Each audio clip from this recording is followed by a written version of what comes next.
What's going on, guys? JSGC here, and we are here for another Manchester City video. Today we're going to be doing a Manchester City transfer update. Now, before I crack on with this video, make sure, like always, if you are enjoying the content, you want to help support my channel, then do subscribe. It's free. Press that red button, press the bell, and put your push notifications on. Aiming for 17k subscribers. We're less than 100 subs away from that goal, so any help towards that would be much appreciated. Don't forget also, you can find my social media links in the description below and sliding across at the bottom of the screen if you want to go and follow me on my Twitter and Instagram. My email also in the description below too if you want to hit me up for any sponsorships for any videos or any general business inquiries. I am actively looking for a sponsor for my daily Manchester City transfer updates, which are coming out for the summer transfer window at the start of June for everybody to look forward to. So yeah, good business opportunity there with expecting Manchester City to be busy in the summer transfer window. Busy means views, and always a good opportunity there for people if you are interested. Don't forget also to leave a thumbs up if you do enjoy this video. 300 likes once more is the aim, and also don't forget to let me know your thoughts in the comments below, as I'm always interested in what you do have to say with regards to these transfers. So without further ado, let's crack on with this video. We're going to start off with the outs, and we've got an update on Nathan Ake. It's an interesting one, this one. Now, Sports Witness have been reporting that Nathan Ake is apparently considering his options. He's happy at Manchester City. He's glad that he joined Manchester City, but he is struggling a little bit for game time, and he does feel like he's down the pecking order for a centre-back position, and he feels like he is fourth choice at Manchester City, and he felt like he had a good chance of being the left-back at Manchester City. He felt like that was a slot that he could try and compete with, but he considers Cancelo and Zinchenko ahead of him in that position as well, and so I'm getting a sense of a little bit of frustration there from Nathan Ake. To be honest, if I could give any advice to Nathan Ake, I'd say wait at least another season. It's difficult to judge the fans, to judge players, and the club to judge players after only one season. I always say give 2 seasons before you pass judgment. And I'd say the same thing about any player joining Manchester City. Give it 2 seasons, see how you feel. If you're not happy, then try and pursue other ventures elsewhere. But for Nathan Ake, I've been more than happy with Nathan Ake's performances. He's good in the air. He's quick, he's a good reader of the football, and he's a good passer as well. And I think he's got all the attributes there to really succeed at Manchester City. So I really am hoping that this news isn't true and Nathan Ake does want to leave. I don't think that it is true, but I'm hoping that it isn't as well.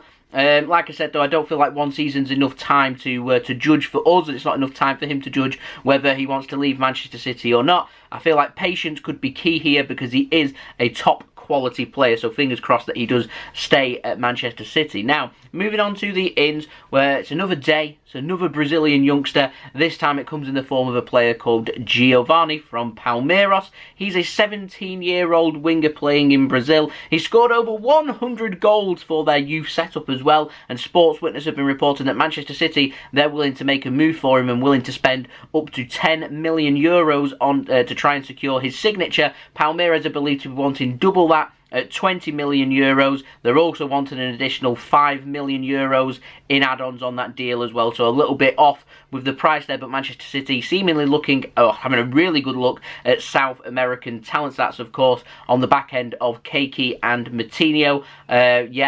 Just to name just a couple of South American players that Manchester City have tried to bring in, have brought in, or will be bringing in. So yeah, it could well be a fact that Giovani could be the next youngster from Brazil joining Manchester City. Now, moving on, we've got an update on Declan Rice. He hasn't been linked with Manchester City for a little while. Now, Paul Hurst at the Times has been suggesting that if Fernandinho leaves Manchester City this summer, then City could well be making a move for Declan Rice, and they are believed to be contemplating making a move for him.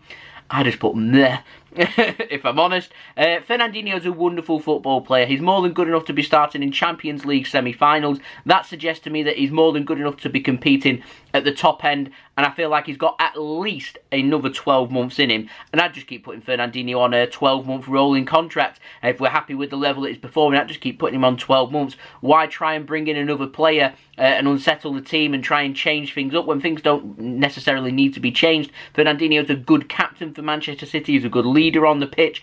He leads by example. He knows exactly how the systems work at Manchester City, how the Premier League works, how Europe works, and he's a wonderful football player as well. I really do hope that Fernandinho doesn't leave, but if he does, then it is being reported that Manchester City having a look at Declan Rice instead. And I do have a little update on Fernandinho, by the way. Jack Gorhan has been reporting that Manchester City, they are impressed with Fernandinho and are currently contemplating offering him a 12-month extension. Fingers crossed that that is true and that does happen.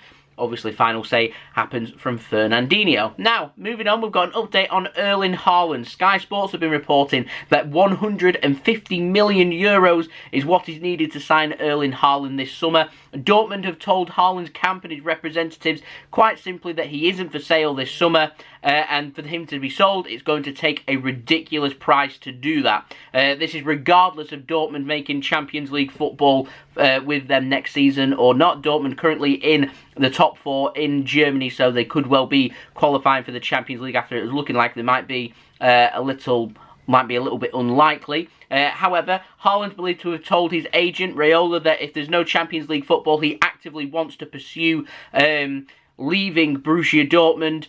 Like I said, though, a couple of games still to go in the Bundesliga. We'll get a clearer intention of what may happen with Erling Haaland after them 2 games. Will Dortmund be in the Champions League or not? If they do get into the Champions League, is he still going to pursue the exit or not? Are any club willing to pay 150 million euros? Dortmund are pretty stubborn when it comes to transfer fees. They were like that with Jadon Sancho last year. They will not budge on that price. City interested. Chelsea also interested. Spanish giants too. I don't really see any of them clubs going up to 150 million euros to sign Erling Haaland, considering they can sign him for half that price in the summer of 2022. You've literally just got to wait a year, so we'll see what happens there. I'm convinced if Haaland does not leave Dortmund this summer, I'm convinced he will go to Bayern Munich. They'll strike early with that in January, February time of next year, and I believe he'll go there instead.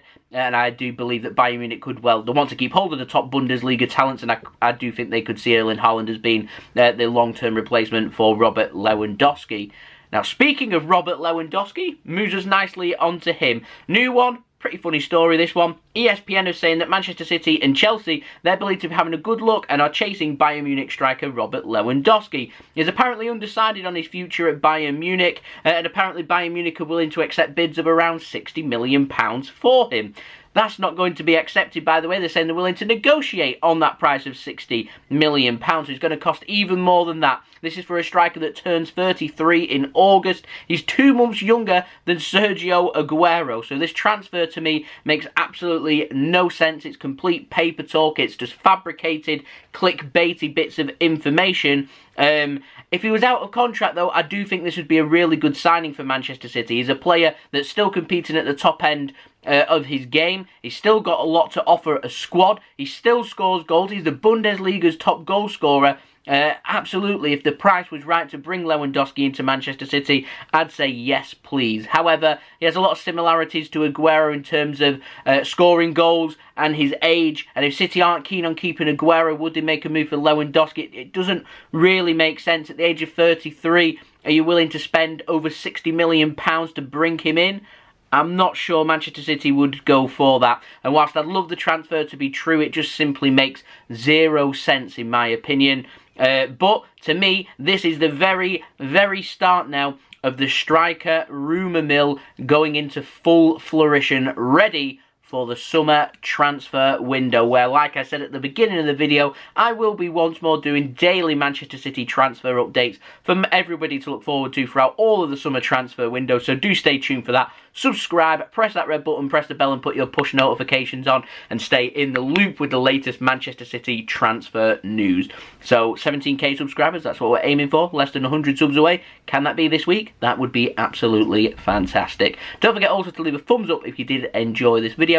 Let me know your thoughts on what you made of these transfers in the comments below, and also you can find my social media links there in the description below and sliding across at the bottom of the screen. If you want to go and follow me on my Twitter and Instagram, email also in the description below too if you want to hit me up for any sponsorships for any videos or any general business inquiries. Like I said, I am looking for any sponsors for any of my daily Manchester City transfer updates. I'm expecting there to be lots of news. News means views, and I'm expecting them to do as well as what they normally do, like last summer and the summer before. So any help towards towards that would be much appreciated for anybody that is interested in any sponsors for any of my videos.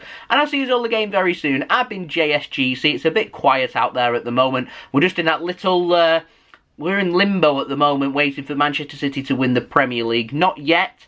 Could come today if United lose. Could come on Thursday if United lose. If it doesn't come then, could come on Friday if Man City win. It's coming soon. We just don't know when. So in the meantime, chucking out videos. Transfer window, it looms. It's round the corner.